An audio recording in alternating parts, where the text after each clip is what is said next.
Mi nombre no importa, pero lo que vi, importa. Todos creen que Nemesio, el Mencho o ceguera es el poder absoluto, pero esa es la primera mentira que ellos quieren que creas.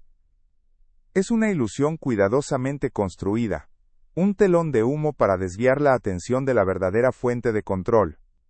Durante años, la prensa y las autoridades lo han señalado como el cerebro, el monstruo que maneja los hilos de un imperio sanguinario, y la gente lo ha aceptado sin cuestionar. Yo desde adentro fui testigo de una realidad mucho más compleja y aterradora.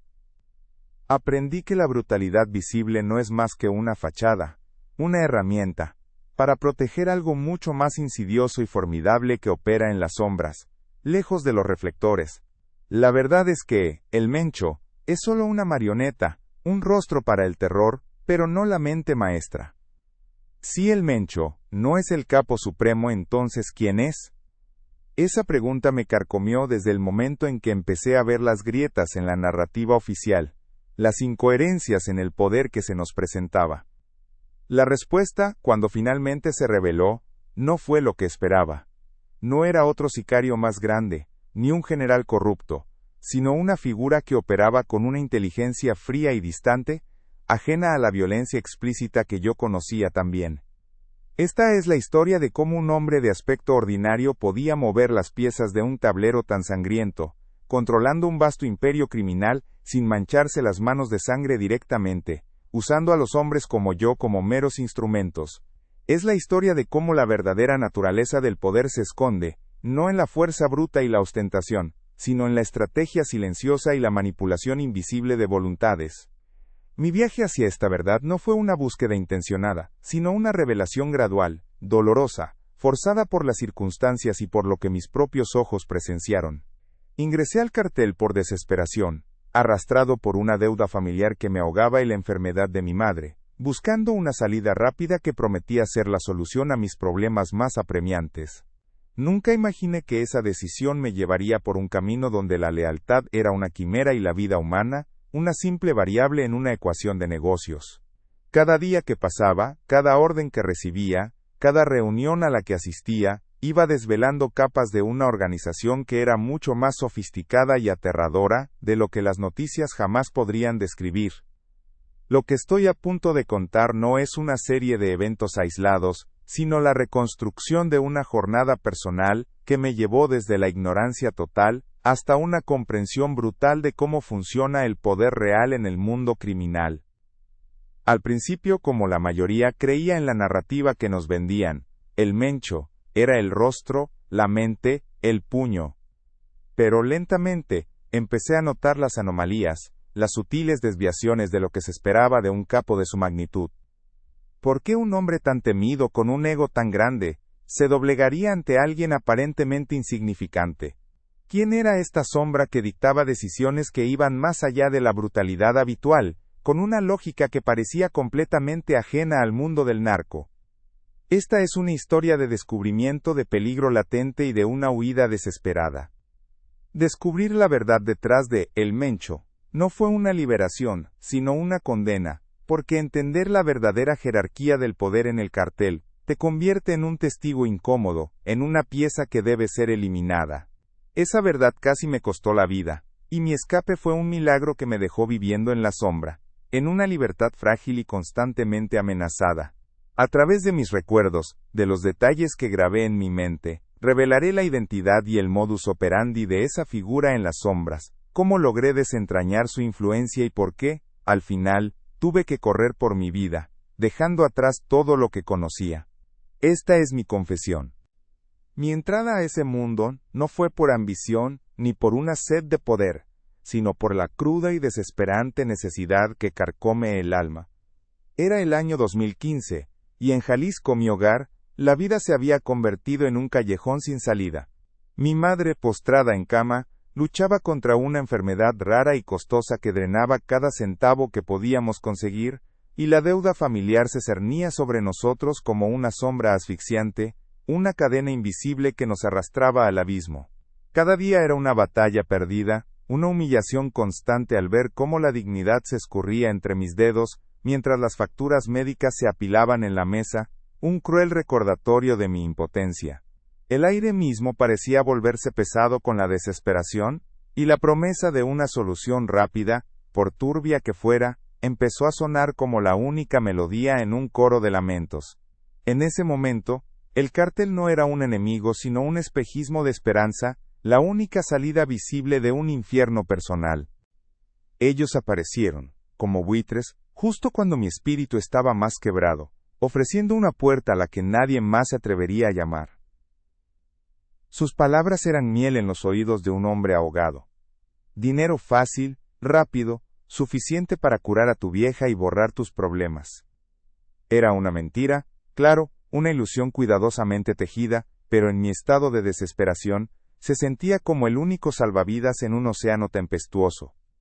Me hablaron de un negocio que prosperaba, de una familia que cuidaba de los suyos, de un camino para saldar mis deudas y recuperar mi honor. No vi las cadenas que venían con esa oferta, solo la luz al final de un túnel oscuro. Mi mente, nublada por la angustia y la urgencia, aceptó el pacto sin medir las consecuencias, sin entender que estaba vendiendo no solo mi tiempo, sino mi alma, a una máquina de muerte que devoraría todo lo que yo era. La esperanza, en ese instante, fue mi más cruel verdugo. El ingreso fue abrupto, sin ceremonias, una zambullida violenta, en un mundo donde la brutalidad era la moneda de cambio y el miedo, el aire que se respiraba. Los primeros días fueron un torbellino de órdenes crípticas, rostros endurecidos, y una disciplina férrea que no admitía preguntas.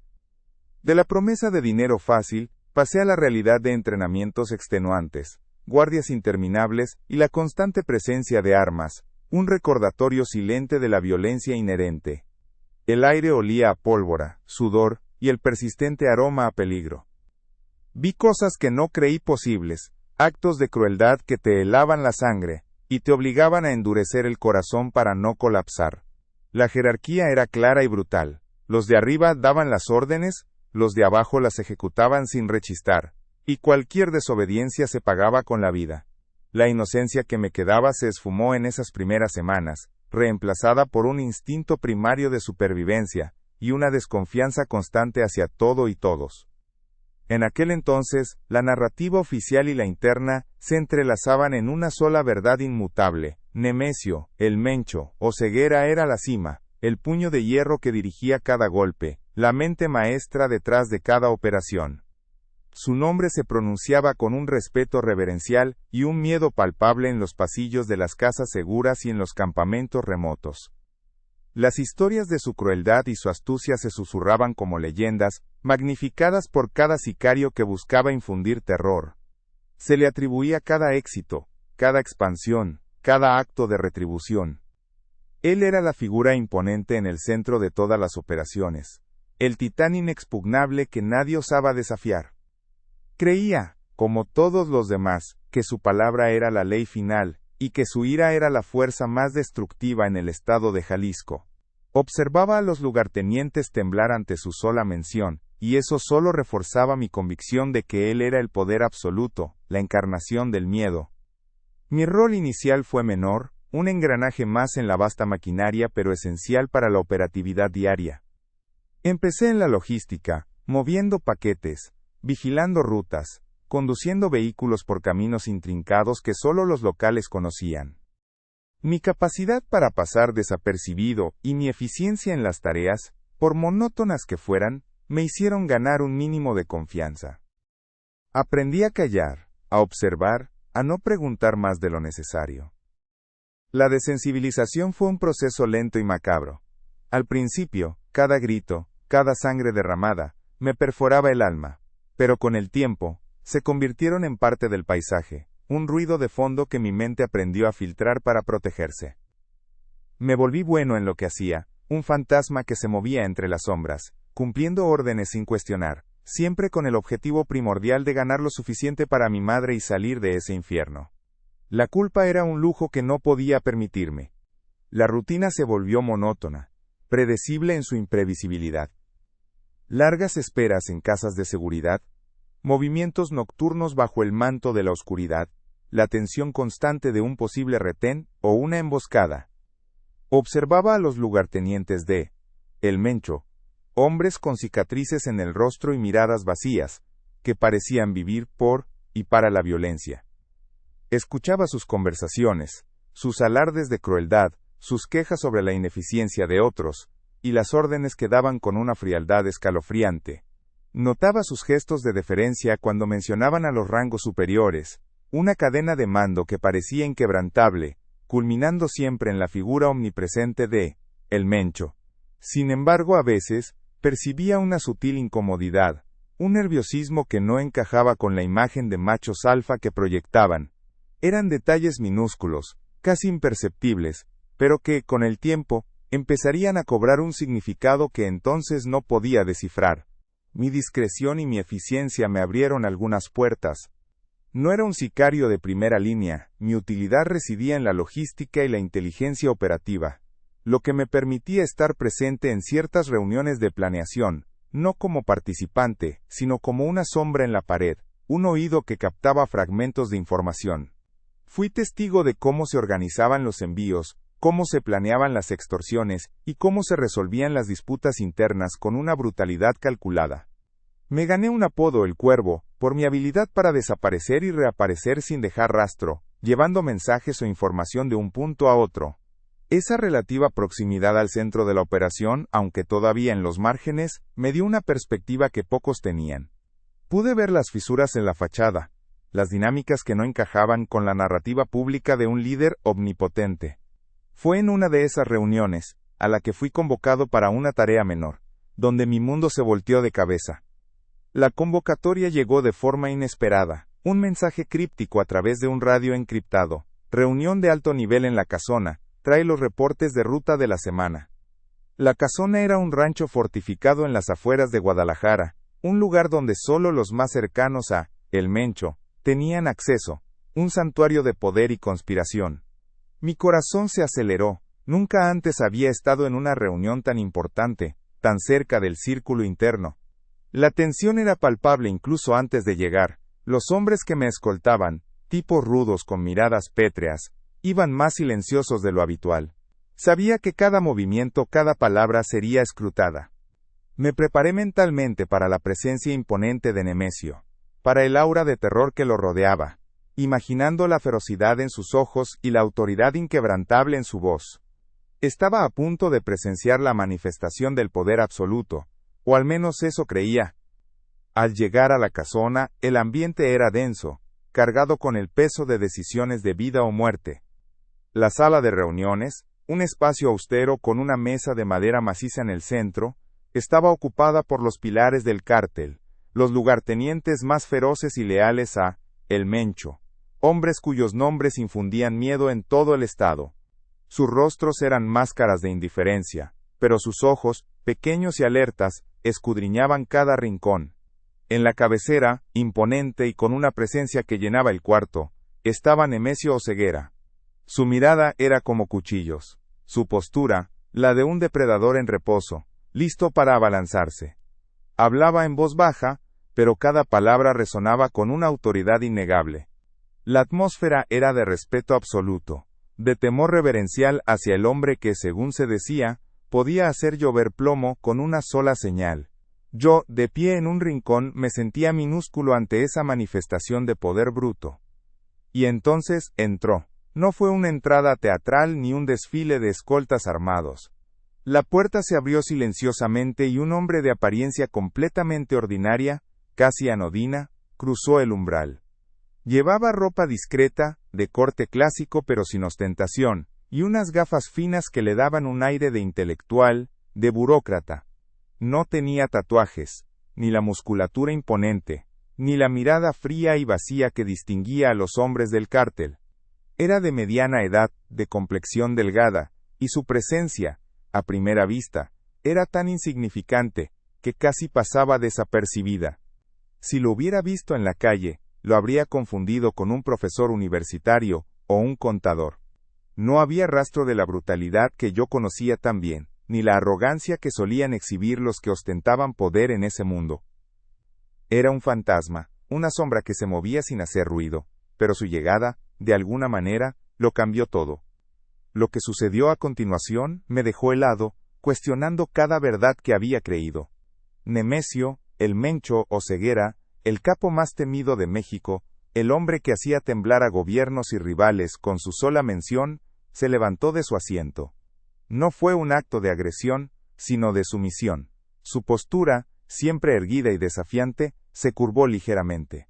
Su mirada, antes tan penetrante, se desvió, bajando la vista con una deferencia casi infantil. Los lugartenientes, que momentos antes se pavoneaban con orgullo, también bajaron la mirada o se quedaron inmóviles, como estatuas. Un silencio sepulcral llenó la sala, un silencio que no era de respeto por el Mencho, sino de una reverencia aún mayor hacia el recién llegado. Mi mente no podía procesarlo. El depredador supremo se había convertido, en un instante, en una criatura sumisa ante la presencia de un hombre que parecía no tener ningún poder aparente. El Mencho comenzó a hablar, pero no con su habitual tono de mando. Balbuceaba, casi tartamudeaba, presentando informes detallados sobre las operaciones recientes, las ganancias, las bajas, con una voz que carecía de su acostumbrada firmeza. Parecía buscar la aprobación del hombre con... El hombre de las gafas finas no dijo una palabra durante varios minutos, solo escuchó, observando a Nemesio con una calma que me pareció gélida. El Mencho, el depredador que todos temían, seguía balbuceando sus informes, una sombra de su yo habitual. Los lugartenientes, inmóviles, aguardaban su turno para presentar sus datos, sus miradas fijas en el recién llegado, no en el capo. Fue en ese silencio, en la inversión total de la dinámica de poder, donde la primera pieza del rompecabezas cayó en mi mente. Aquel hombre no era un subordinado, ni un invitado de honor, era la verdadera autoridad. Su presencia no era para informar, sino para supervisar, para dictar. La brutalidad visible de el Mencho era solo una herramienta, un escudo para esta mente silenciosa y calculadora. Mi visión del cártel, de la jerarquía, comenzó a desmoronarse en ese instante. A medida que pasaban las semanas y mi presencia en esas reuniones se hacía más frecuente, aunque siempre en la periferia, empecé a entender el verdadero modus operandi de el artífice, como lo llamaban en susurros los más cercanos. No era un hombre de acción, no daba órdenes de ejecución, ni participaba en la planificación de emboscadas. Su dominio se manifestaba en la estrategia, en los números, en la lógica fría de los negocios. Para él, el cártel no era un imperio de sangre, sino una corporación multinacional clandestina, y cada vida, cada operación, cada extorsión, una variable en una ecuación de maximización de ganancias y minimización de riesgos. Hablaba de optimización de recursos y eficiencia operativa, con la misma frialdad con la que otros hablaban de cortar cabezas. Su enfoque era quirúrgico, desprovisto de emoción, y eso lo hacía infinitamente más aterrador que la furia descontrolada de el Mencho. Una de las anécdotas que mejor ilustra su método ocurrió con un lugarteniente de alto rango, un hombre llamado el Jaguar, conocido por su brutalidad y su lealtad, pero también por su avaricia desmedida. El Jaguar había desviado una cantidad considerable de dinero de una operación grande, creyendo que su posición lo hacía intocable. La noticia llegó a oídos de el Mencho, quien, como era de esperar, estalló en una furia ciega. Quería una ejecución pública, ejemplar, que sirviera de advertencia a cualquiera que osara robar. Juró que el Jaguar pagaría con cada gota de su sangre y que su familia sería arrasada. La atmósfera en la casona se volvió densa con la anticipación de la violencia. Todos esperábamos un espectáculo de terror, una demostración de la furia de el Mencho, Enciem. Pero el artífice intervino, y su solución fue tan inesperada como escalofriante. El artífice, con su voz monótona y sin elevar el tono, sugirió una alternativa. La sangre es desordenada y atrae demasiada atención, dijo. La ruina es más efectiva y silenciosa. Lo que siguió fue una serie de órdenes que me dejaron perplejo. No hubo sicarios enviados, ni redadas violentas. En cambio, el artífice orquestó una compleja red de movimientos financieros ilegales. Activos ocultos del Jaguar, en empresas fachada, fueron expuestos y congelados en paraísos fiscales. Propiedades a nombre de sus familiares fueron embargadas por deudas ficticias con empresas fantasma vinculadas al propio cártel. Sus contactos en el gobierno y la policía, cuidadosamente cultivados por años, fueron discretamente informados de irregularidades que los forzaron a cortar lazos, dejándolo expuesto. Era una lección de cómo el poder real operaba lejos de las balas, en los laberintos de las finanzas. El jaguar no fue asesinado, fue despojado de todo. Sus cuentas bancarias vacías. Sus propiedades incautadas. Sus socios desaparecidos. Su familia arruinada y dispersa, sin un centavo. Se convirtió en un paria, un don nadie, exiliado en un país lejano, sin recursos, sin contactos, sin nada. Se le permitió vivir, pero su vida era una condena peor que la muerte para un hombre acostumbrado al poder y la opulencia. El artífice lo había despedido del cártel con una eficiencia fría y aterradora, demostrando que para él, el crimen era un negocio que exigía rentabilidad y orden, no una vendetta personal. Aquella purga silenciosa fue una advertencia mucho más potente que cualquier ejecución sangrienta, porque mostraba la capacidad el artífice, para desmantelar la vida de un hombre pieza por pieza, sin derramar una sola gota de sangre. Otra demostración de su poder, aún más sutil y perturbadora, se manifestó en el caso de un fiscal incorruptible en Michoacán. Este fiscal era una espina clavada en el costado de las operaciones del cártel en la región, un hombre de principios inquebrantables que había frustrado varios envíos importantes y había logrado procesar a varios miembros de la red. El Mencho y sus lugartenientes habían agotado todas las opciones, sobornos rechazados, amenazas ignoradas, incluso intentos de atentado que habían fallado. La frustración era palpable, no podían eliminarlo sin generar un escándalo que afectaría sus operaciones. Fue entonces cuando, el artífice, volvió a intervenir, no con balas ni dinero, sino con una comprensión profunda de la psicología humana, y una paciencia infinita. Su solución fue tan perversa como brillante, una jugada maestra que me reveló hasta dónde llegaba su alcance. El artífice ordenó una investigación exhaustiva sobre la vida personal del fiscal. No buscaba debilidades morales, obvias o secretos sucios. Quería sus puntos vulnerables, sus amores, sus miedos más profundos. Descubrieron que la hija del fiscal, una joven brillante y prometedora, padecía una enfermedad rara y devastadora, que requería un tratamiento experimental extremadamente costoso en el extranjero, algo que los ingresos de un funcionario honesto jamás podrían cubrir. La familia estaba desesperada, vendiendo todo lo que tenían, pero el dinero era una gota en un océano. La angustia del fiscal era palpable, su rostro demacrado por la preocupación, su mente consumida por la impotencia. El artífice vio la oportunidad, no para explotar la debilidad, sino para transformarla en una cadena invisible de lealtad, una atadura psicológica que sería más fuerte que cualquier amenaza o soborno. Lo que hizo el artífice fue financiar el tratamiento de la joven de forma anónima. A través de una compleja red de fundaciones benéficas y donaciones legales a hospitales extranjeros, el dinero fluyó sin dejar rastro directo al cártel.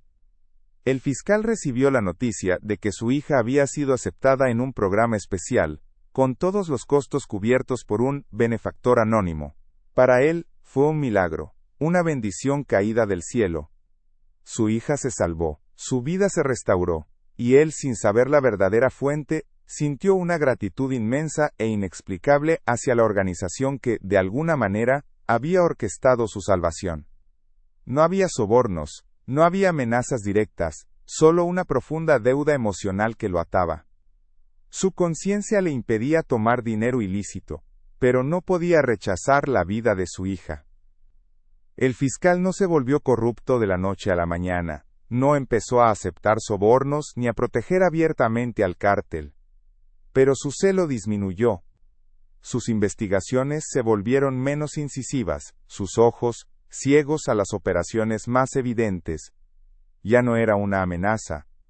El artífice había logrado neutralizarlo sin violencia, sin ruido, simplemente manipulando su moralidad y su afecto más profundo.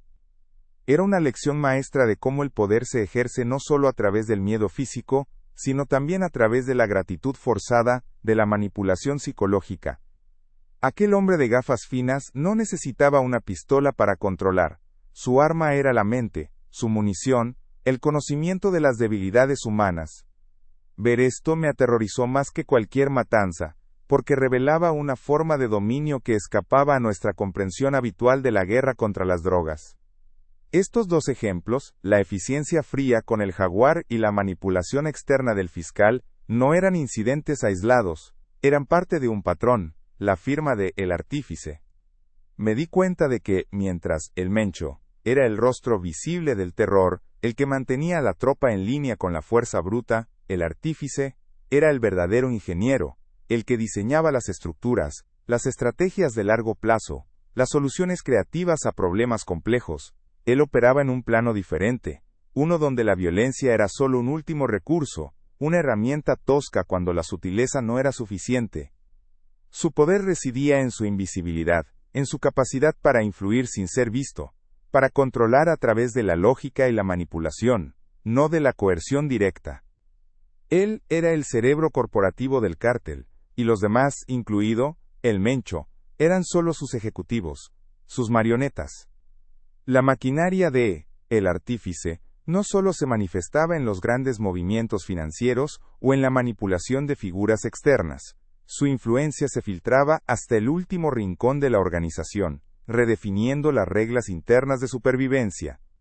Las purgas de ineficiencias se volvieron más frecuentes, más frías, menos espectaculares, pero igualmente letales.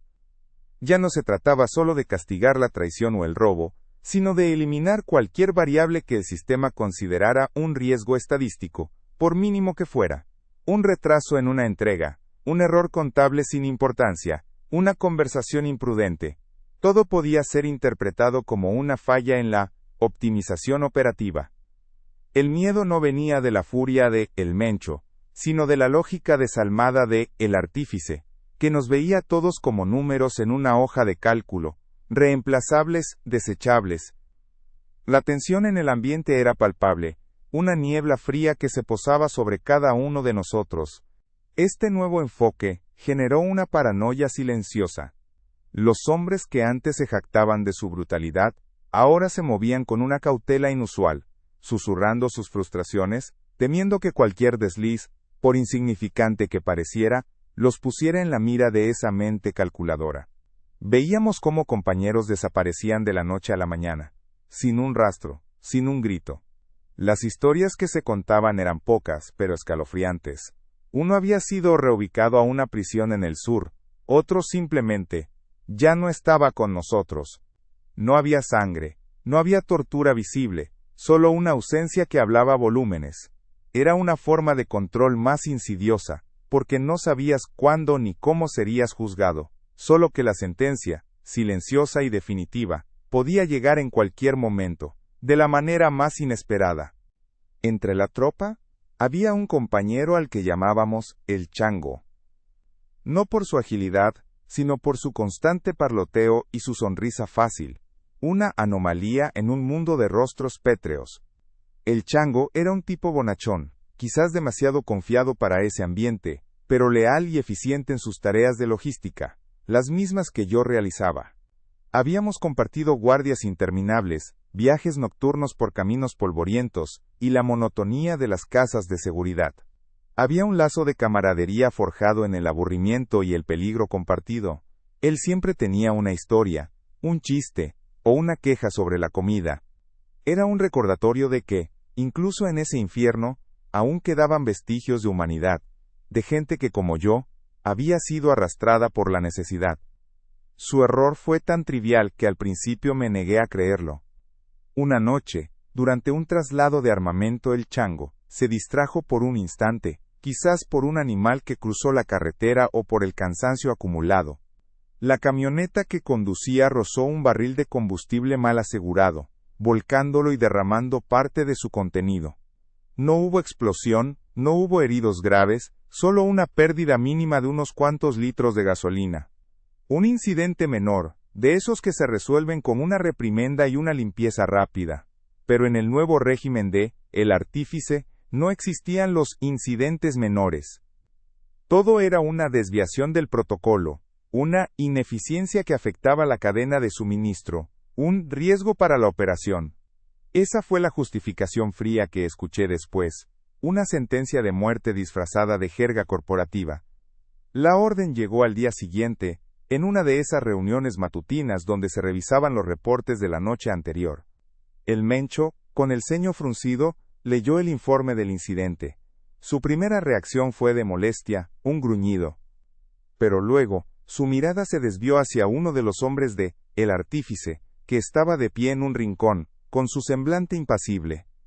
Una señal sutil, casi imperceptible.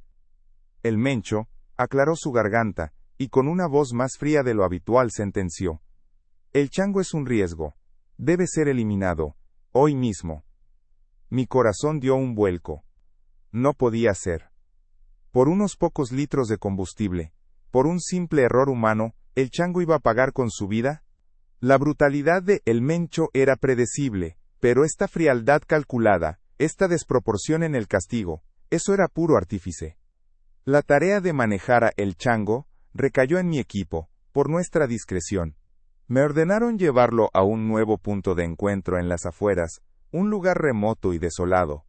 Él, ajeno a su destino, iba parloteando sobre sus planes futuros, sobre cómo iba a usar el dinero para arreglar la casa de su madre. Cada palabra suya era un puñal en mi conciencia. Intenté darle una señal, una advertencia, pero ¿qué podía decir? ¿Cómo advertir a un condenado sin condenarme a mí mismo? El miedo me paralizaba, una mezcla de terror por él y por mí. En el fondo, sabía que estaba siendo utilizado, que mi presencia en esa ejecución silenciosa era una forma de asegurar mi lealtad, de recordarme que nadie estaba a salvo, que todos éramos prescindibles. Llegamos al lugar. Era un claro en medio del monte, silencioso y cubierto de polvo. 2 hombres más nos esperaban, rostros que no conocía bien, pero cuyas miradas revelaban una frialdad profesional. El chango bajó del vehículo, sonriendo, preguntando qué debíamos hacer. Fue entonces cuando uno de ellos, sin decir una palabra, sacó una pistola con silenciador. No hubo gritos, no hubo lucha. Solo un par de disparos secos y el cuerpo de El Chango cayendo al suelo en silencio, como una marioneta a la que le cortan los hilos. Sus ojos, antes llenos de vida y sonrisas, ahora miraban al vacío, con una expresión de sorpresa congelada. No hubo ni una gota de sangre en el suelo. Todo fue limpio, preciso, aterradoramente eficiente. Me quedé helado, mi mente se negaba a procesar lo que acababa de ver. No era la primera vez que presenciaba una ejecución, pero esta era diferente. No era una venganza, no era un ajuste de cuentas por traición. Era una simple eliminación de riesgo. La vida de El Chango, un ser humano con sueños y una madre que lo esperaba, había sido reducida a una estadística, a un error en un sistema que no toleraba la más mínima imperfección. La frialdad con la que se llevó a cabo la orden, la ausencia de cualquier emoción en los ejecutores, el silencio que siguió, todo me perforó el alma de una manera que la violencia explícita nunca lo había hecho. Sentí un escalofrío que no era de frío, sino de terror absoluto, un terror que venía de la comprensión. En ese instante, en ese claro polvoriento, la verdad se reveló con una claridad brutal. El chango no era solo un compañero, era un espejo. Su destino era mi destino. El destino de cualquiera de nosotros que cometiera la más mínima, la más insignificante de las fallas. La lealtad no significaba nada.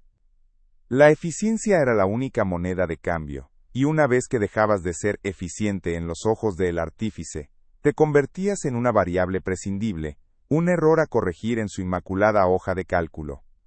Mi vida que había vendido por la promesa de salvar a mi madre, ahora no valía más que unos cuantos litros de gasolina derramada. Era un número, una pieza en un tablero de ajedrez macabro, y en cualquier momento, esa mano invisible podía decidir que yo también era un riesgo estadístico, y simplemente me haría desaparecer.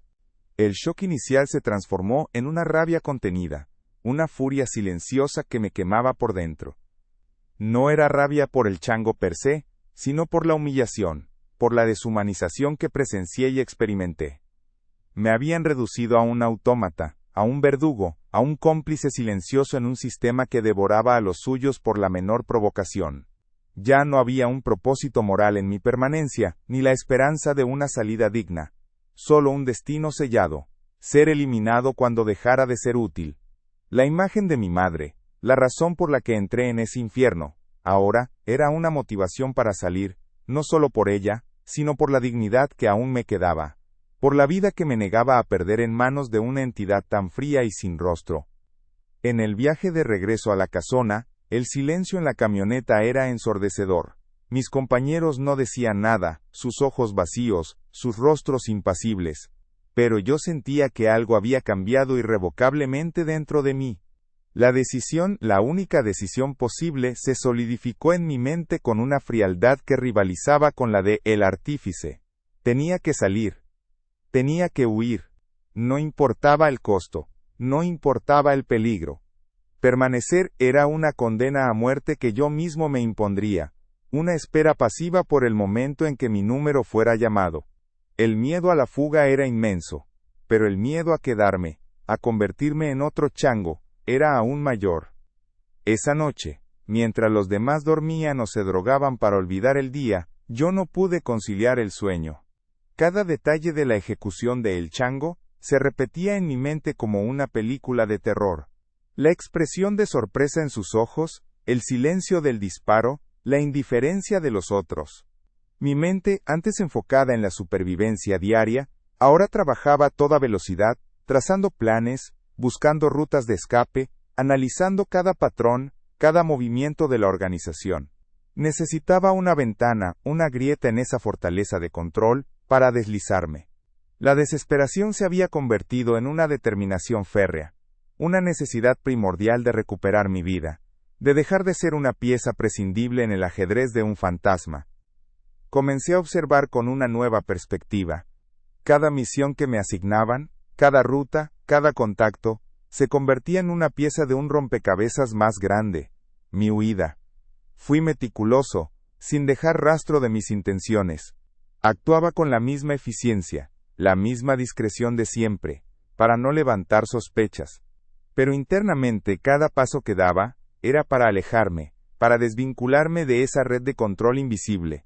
La presión era constante.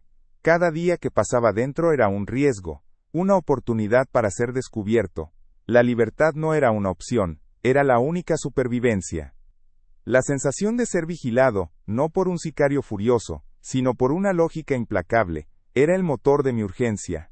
El artífice no necesitaba pistolas para controlarnos, su arma era la certeza de que no había lugar para el error, para la humanidad. Mi fuga no sería solo por miedo, sino por un acto de rebelión contra esa deshumanización. Preparé mi salida en el más absoluto silencio, sabiendo que si mi plan fallaba, el castigo no sería la furia, sino la eliminación silenciosa y eficiente, la misma que le tocó a mi amigo. La verdadera batalla no era contra el Mencho, sino contra la mente que lo controlaba, una mente que ahora me veía como una anomalía en su sistema, y a la que debía engañar para sobrevivir. La decisión de huir se solidificó en mí como acero frío, forjada por la sangre de El Chango. A partir de ese día, cada acción que realicé dentro del cártel fue con un doble propósito: cumplir mi función con la misma eficiencia de siempre, para no despertar sospechas, y al mismo tiempo, desviar recursos, acumular información, preparar mi escape. No podía simplemente desaparecer. Eso sería una sentencia de muerte instantánea. Necesitaba dinero, contactos fuera de la red que me pudieran ofrecer una mínima red de seguridad, y un plan que fuera tan metódico como las operaciones de El Artífice. Cada entrega, cada cobro de extorsión, se convirtió en una oportunidad para desviar una pequeña porción, un goteo constante que, con el tiempo, formaría un caudal suficiente para comprar mi libertad. El miedo a ser descubierto era una sombra constante, un nudo en el estómago que me acompañaba día y noche. Buscar contactos fuera del cártel era como caminar sobre una cuerda floja con los ojos vendados. Un paso en falso, una palabra mal dicha, y mi plan se desmoronaría, con consecuencias fatales. Recurrí a viejos conocidos de mi pueblo natal, gente que me debía favores de antes de mi entrada en este infierno, o a quienes sabía que la desesperación también había tocado, haciéndolos más propensos a ayudar por una suma considerable. Nunca revelé la magnitud de mi problema, solo insinuaba la necesidad de un cambio de aires, y la urgencia de arreglar asuntos pendientes. El proceso fue lento, tortuoso, cada conversación era una prueba de nervios, cada mirada, una posible delación. Dormía poco, siempre alerta, con el oído pegado a las paredes, temiendo el golpe en la puerta, la llamada inesperada que anunciaría mi perdición. La paranoia era mi compañera más leal. El dinero que lograba desviar no era para lujos ni para ascender en la jerarquía del cártel. Cada billete, cada dólar guardado, era una gota de sudor, una pieza de mi alma que recuperaba de las garras de esa organización. Lo escondía en lugares inverosímiles, en el falso fondo de una maleta vieja, enterrado en un recipiente hermético, en un terreno baldío que solo yo conocía, o confiado a manos de aquellos contactos que, por una comisión, lo guardarían lejos de cualquier mirada indiscreta. No era una suma exorbitante, pero sí lo suficiente para desaparecer, para empezar de cero en algún lugar remoto donde el brazo de el artífice no llegara tan fácilmente. Cada vez que añadía más, sentía una punzada de culpa por el origen de esos fondos, pero el deseo de sobrevivir y la imagen de mi madre me impulsaban a seguir, justificando esos actos como un mal necesario para una causa mayor, mi propia libertad. La oportunidad, como siempre, llegó de la mano del caos. Una operación a gran escala, un envío masivo de cargamentos a la frontera, desató una vorágine de actividad en el cártel. La atención de los mandos superiores estaba dividida, los recursos humanos, estirados al máximo, las rutas, sobrecargadas. Las medidas de seguridad, aunque aún estrictas, mostraban pequeñas fisuras debido a la urgencia y el volumen de trabajo. Era el momento. Había estudiado los patrones de las patrullas internas, los cambios de guardia, las zonas muertas de vigilancia. Conocía las rutas secundarias, los caminos de tierra que evitaban los puntos de control principales. Había memorizado cada detalle, cada curva, cada obstáculo potencial. Mi plan no era de confrontación, sino de evaporación, ser una sombra más en la noche, uno de los muchos vehículos que se movían, pero con un destino diferente, uno que me alejara para siempre de ese infierno. La adrenalina era pura, la determinación, inquebrantable. La noche de mi huida fue oscura y silenciosa, casi como una película de terror. Me asignaron una última tarea, una entrega rutinaria a un almacén en las afueras. Usé el vehículo de la organización, sabiendo que eso me daría unas horas antes de que notaran su ausencia. Mi corazón martillaba en el pecho, un tambor frenético que resonaba en mis oídos. Conduje por los caminos de tierra que había memorizado. Cada bache, cada giro, cada sombra, me parecía una emboscada. La respiración se me cortaba, mis manos sudaban en el volante. No miré atrás. El retrovisor solo reflejaba la oscuridad y mis propios miedos. Cruzar el último punto de control conocido, un retén solitario que estaba desatendido por la urgencia de la operación principal, fue como romper una cadena invisible.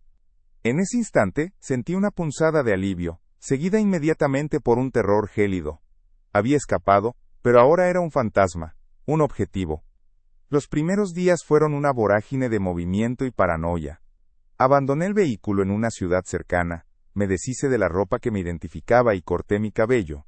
Me moví sin descanso, de autobús en autobús, de pueblo en pueblo, evitando grandes ciudades, durmiendo en moteles baratos o en el asiento trasero de taxis. Cada sombra, cada rostro desconocido, cada patrulla de policía, me parecía una amenaza. No confiaba en nadie. Mi mente, acostumbrada a la vigilancia constante del cártel, proyectaba la imagen de el artífice detrás de cada esquina, sus ojos fríos analizando mis movimientos, dictando mi sentencia. La comida me sabía a ceniza, el sueño era esquivo y lleno de pesadillas. Mi cuerpo estaba agotado, pero mi mente no podía permitirse el lujo de descansar. Sabía que la búsqueda no tardaría en comenzar, que el artífice no dejaría ir a una variable que había escapado de su control. Finalmente, después de semanas de viaje y noches en vela, llegué a mi destino, un pequeño pueblo fronterizo en el norte, lejos de Jalisco, lejos del alcance inmediato del cártel. Los contactos que había cultivado me esperaban, me proveyeron de documentos falsos y un lugar discreto para esconderme. La primera noche que dormí en una cama sin el miedo constante de ser descubierto, sentí un alivio abrumador, una ola de cansancio que me golpeó con la fuerza de un tsunami. Era una libertad precaria, lo sabía, pero en ese momento, se sentía como el aire más puro que había respirado en años. Miré el techo de esa habitación humilde, y por un instante, me permití creer que lo había logrado, que había engañado al sistema, que había escapado de las garras de el artífice. Una falsa esperanza, sí, pero en ese instante, fue suficiente para mantenerme en pie. Los primeros meses fueron de adaptación a una vida de anonimato. Conseguí un trabajo humilde en una pequeña tienda de abarrotes, usando mi nueva identidad, un nombre que no era el mío pero que se sentía como un escudo. Me mezclé con la gente, con los trabajadores, con los rostros cansados que no preguntaban demasiado. Aprendí a hablar en voz baja, a observar más de lo que hablaba, a desaparecer entre la multitud. Cada día era una pequeña victoria, una confirmación de que había logrado eludir la persecución. La rutina se volvió un bálsamo, una forma de convencerme de que había dejado atrás el horror. Mi madre, afortunadamente, había mejorado con el dinero que le envié antes de mi huida, y ese pensamiento era mi único consuelo. La vida, aunque modesta y solitaria, parecía haber encontrado un nuevo ritmo. Pensé que, quizás lo más difícil había quedado atrás. Pero la sombra de el artífice nunca se disipó por completo. Era una presencia fantasmal, un escalofrío en la nuca que me recordaba constantemente la fragilidad de mi libertad. Cada coche que pasaba lentamente por la calle, cada llamada telefónica de un número desconocido, cada mirada extraña en la tienda, encendía una alarma en mi interior. Mi instinto de supervivencia, forjado en el infierno del cártel, seguía en alerta máxima. Sabía que la paciencia de esa entidad era infinita, su memoria, impecable. El artífice no olvidaba, no perdonaba las ineficiencias. Mi escape para él no era una huida exitosa, sino un error en su sistema que tarde o temprano sería corregido.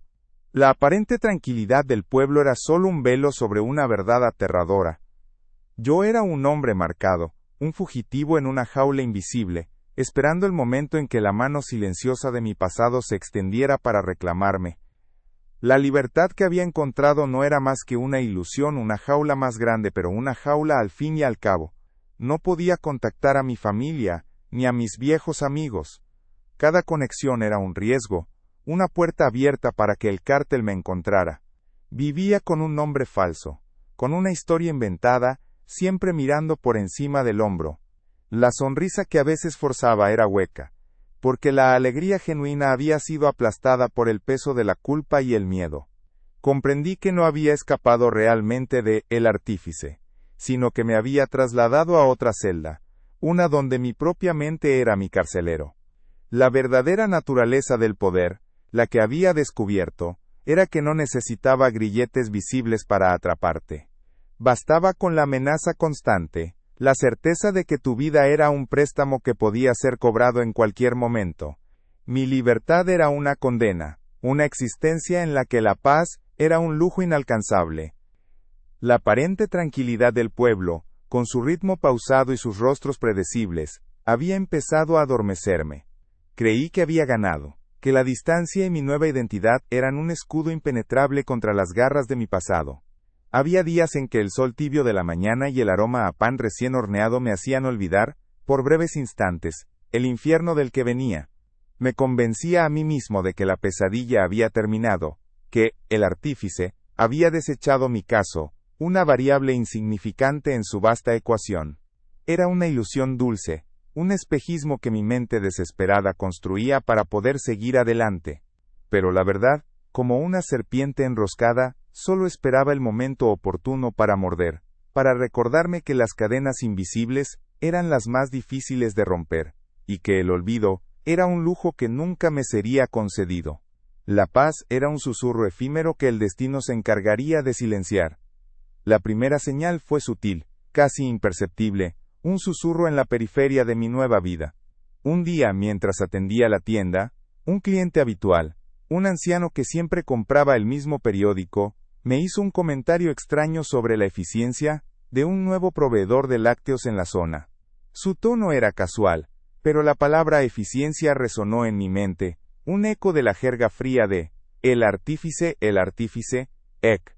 Lo descarté como una coincidencia, una casualidad. Luego, en otra ocasión, al pasar por un puesto de revistas, vi un ejemplar con un titular sobre riesgos estadísticos en cadenas de suministro, una frase que parecía sacada directamente de los informes que el artífice revisaba. La piel se me erizó, eran detalles minúsculos, pero mi mente, entrenada en la paranoia, empezó a unir los puntos, a detectar patrones donde antes solo veía el azar. La niebla de la falsa seguridad comenzaba a disiparse. Las coincidencias se volvieron demasiado frecuentes para ser ignoradas. Una tarde, al salir del trabajo, encontré una pequeña pluma de cuervo en el capó de mi viejo auto. Un detalle insignificante para cualquiera, pero para mí, el cuervo, era un mensaje directo, escalofriante.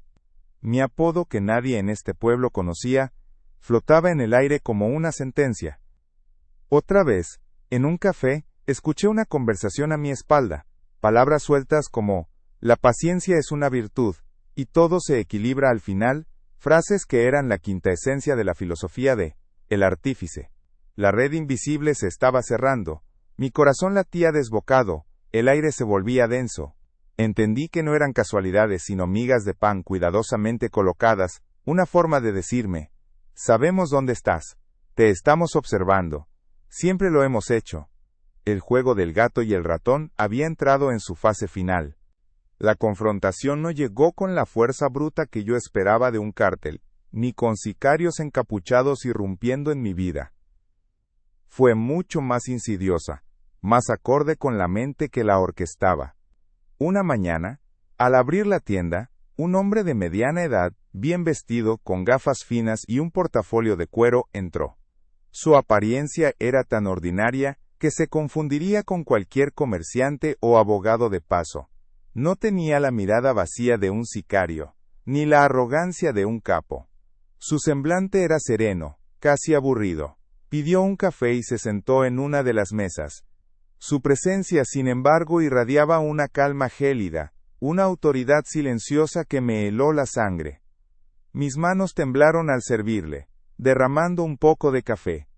Él me observó con una sonrisa apenas perceptible, una sonrisa que no denotaba alegría, sino conocimiento. Buenos días, Cuervo, dijo con una voz suave, sin levantar el tono, como si estuviera hablando del clima. El apodo, pronunciado en ese lugar por ese hombre, fue un golpe seco en el estómago. Me quedé inmóvil, paralizado por el terror. ¿Sorprendido?, continuó, su voz inmutable. No deberías. La eficiencia exige monitoreo constante incluso de las variables que se creen fuera del sistema. No era el artífice en persona, lo supe al instante. Era un emisario, una extensión de su voluntad, un rostro más de su red invisible. Su presencia encarnaba el modus operandi de el artífice, la manipulación sutil, el control a distancia, la ausencia de violencia directa, pero la presencia abrumadora del poder. Era la prueba viviente de que mi huida, mi desesperación, mi supuesto escape, habían sido solo una ilusión. Su fuga fue interesante, prosiguió, tomando un sorbo de café, como si hablara de una estrategia de ajedrez. Demostró ingenio, una capacidad de planificación que no habíamos detectado en su perfil inicial. Eso es valioso. Mis ojos no se apartaban de los suyos, buscando un indicio de amenaza, de furia, pero solo encontré una lógica fría y desapasionada. De hecho, continuó, permitimos que ocurriera. Un sistema robusto debe probar sus límites, identificar sus fallas, y ver cómo se comportan sus componentes bajo presión. Usted fue una prueba de estrés, Cuervo, y pasó con una puntuación aceptable. Las palabras me golpearon como un martillo. ¿Permitieron mi escape? Todo este tiempo, mi terror, mi huida desesperada, había sido parte de su plan, un experimento para evaluar su propio control. La humillación era más profunda que el miedo. La vida del chango fue una lección para la tropa, explicó el emisario, su voz un murmullo, una demostración de la corrección de errores. Su fuga es otra lección, Cuervo, Sufu. Demuestra que aunque uno se aleje, el sistema tiene memoria y alcance, que no hay libertad real fuera de sus parámetros. Me habló de cómo habían rastreado cada uno de mis movimientos, cada contacto, cada centavo que había desviado. No con una red de espías, sino con algoritmos, con análisis de datos, con una comprensión profunda de la logística y la psicología humana. Habían sabido dónde estaría, cuándo, cómo. Mi desesperación había sido un dato más en sus hojas de cálculo. La frialdad de su explicación era abrumadora. No había odio, solo la lógica de un sistema que no dejaba cabos sueltos, que convertía cada fuga en una oportunidad para reafirmar su control. No estamos aquí para castigarlo, dijo el hombre recostándose en la silla, sino para reincorporarlo.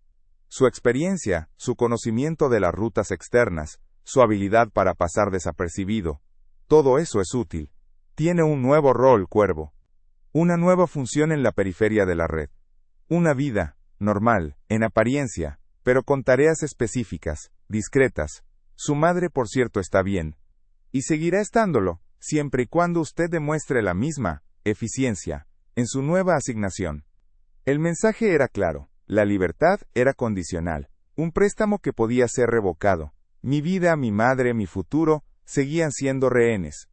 No había escape, solo una redefinición de mis cadenas, más sutiles, pero igualmente inquebrantables. El precio a pagar era mi alma, mi voluntad, mi eterna servidumbre a una entidad sin rostro. En ese momento, la verdad me golpeó con la fuerza de un rayo. El artífice no era un hombre, era una ideología, un sistema. Su poder no residía en la violencia física, sino en la capacidad de convertir la vida misma en una variable controlada, en una ecuación. El mencho era el perro rabioso en la puerta, el miedo visible que mantenía a la gente a raya. Pero, el artífice, era la correa, el adiestrador, la mente que decidía cuándo el perro debía ladrar y cuándo debía morder. Él no necesitaba ensuciarse las manos, simplemente manipulaba las palancas invisibles de la desesperación, la gratitud, el miedo, la necesidad. Comprendí que la guerra contra las drogas que veía el mundo era una farsa, una distracción.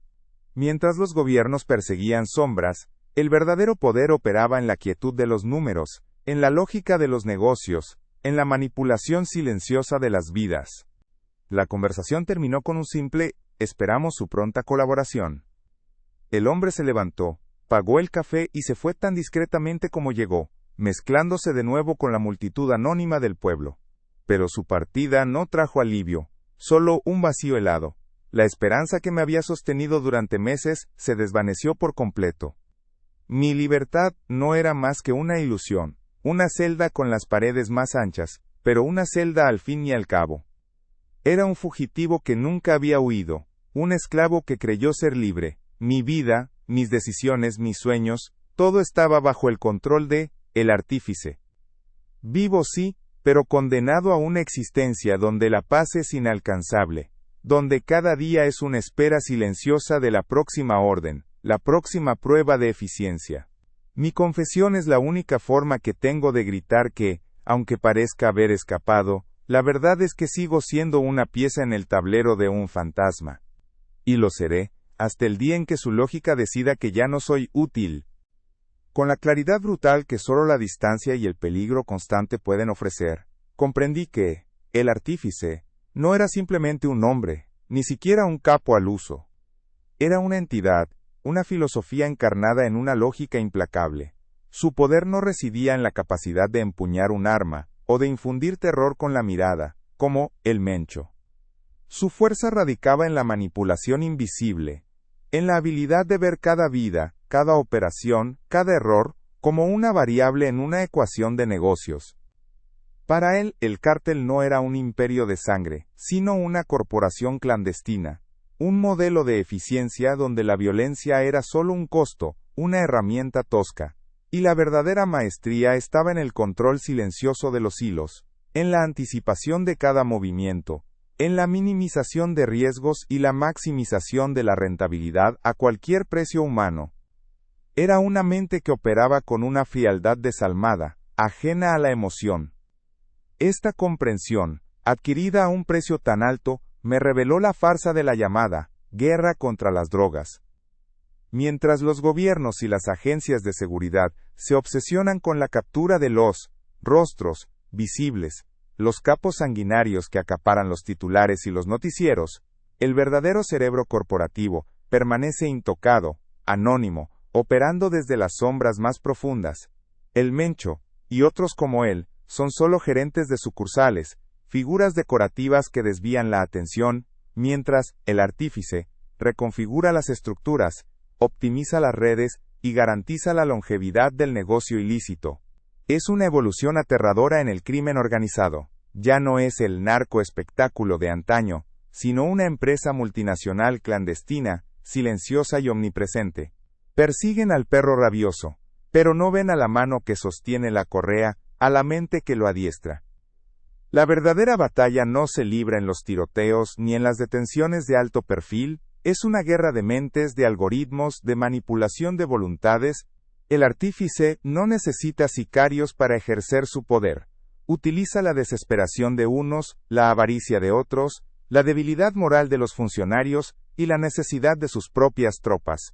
Cada fuga o traición es una lección aprendida, una oportunidad para refinar su sistema de control. Mientras el mundo siga persiguiendo a los títeres, los verdaderos maestros, figuras como el artífice, continuarán ganando el juego. Su poder reside en su capacidad de ser invisible, de ser una sombra que mueve piezas en un tablero global sin que nadie sepa que existe. Es una guerra perdida desde el principio, porque no puedes combatir lo que no puedes ver, lo que no comprendes en su verdadera dimensión. Y así mi libertad se convirtió en mi verdadera condena. Logré escapar de las paredes físicas, pero la mente de el artífice me tiene atrapado en una jaula invisible, una celda donde mi propia paranoia es el carcelero. Cada día es una espera silenciosa de la próxima orden, de la próxima prueba de eficiencia, o de la decisión final de que ya no soy útil. No puedo contactar a mi familia, no puedo confiar en nadie, no puedo vivir sin mirar por encima del hombro. Vivo bajo un nombre falso, con una historia inventada, sabiendo que cada movimiento, cada respiro, es observado por esa lógica implacable. Mi vida es un préstamo, y el cobrador, una sombra sin rostro, puede aparecer en cualquier momento para reclamarla. La paz es un lujo inalcanzable, un susurro que el destino se encarga de silenciar. Esta confesión, entonces, no es un acto de liberación, sino mi última forma de resistencia, mi grito ahogado para que el mundo sepa la verdad. El Mencho es solo el rostro del terror, la marioneta visible. Pero el poder real, el que controla los hilos de este imperio, es una sombra, una mente que opera en la quietud de los números, en la lógica de los negocios, en la manipulación silenciosa de las vidas. Vivo sí, pero condenado a una existencia donde la paz es inalcanzable, donde cada día es una espera silenciosa de la próxima orden, la próxima prueba de eficiencia. Mi existencia es la de un fantasma, un testigo incómodo que deambula entre los vivos, sabiendo que, aunque parezca haber escapado, la verdad es que sigo siendo una pieza en el tablero de el artífice. Y lo seré, hasta el día en que su lógica decida que ya no soy útil, y entonces, simplemente desapareceré,